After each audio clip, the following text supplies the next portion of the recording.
Hello everyone! Welcome back sa ating munting channel. Sa video na ito ay gusto ko lang pong makapag-share kahit na medyo oras na po ng gabi ay gusto ko lang pong magpaliwanag sa mga kaganapan ngayon sa social media.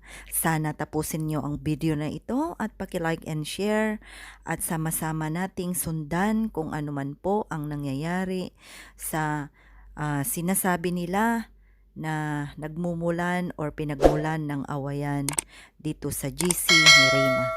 Maraming salamat sa ating mga bagong subscribers at mga magsusubscribe pa.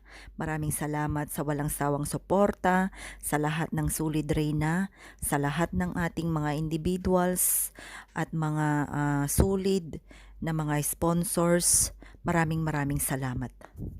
Sa loob ng 2 araw ay talagang umugong nga po ang mga samot-saring balita na mayroon nga pong awayan na nangyayari daw sa social media.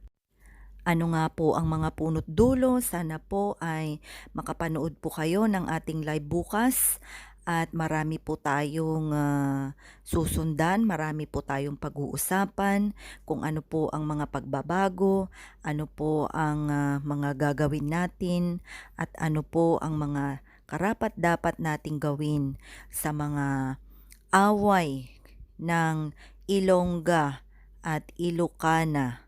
Ayan. At doon po natin i-explain ang lahat ng mga kaganapan at doon po tayo mag-explain kung ano po ang punot dulo. Sana po wag niyong kaligtaan ang ating live at matutunghayan po natin doon kung sino po ang nag-away at may totoong away po ba.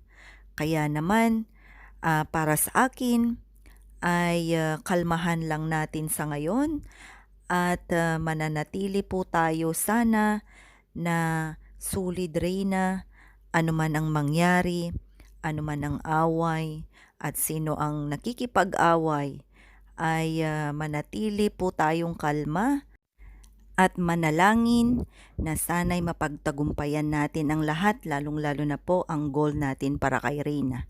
Naway hindi hadlang ang mga samot-saring kaganapan upang magawa natin ang ating iba't ibang goal para sa ikabubuti ni Reyna. Malalaman din natin sa ating live kung gaano katotoo or makakaapekto ba ang mga nangyayari sa ngayon sa ating mga sponsors o apektado ba ang ating mga sponsors dahil po dito sa nangyayari sa ngayon. Maraming salamat and God bless us all.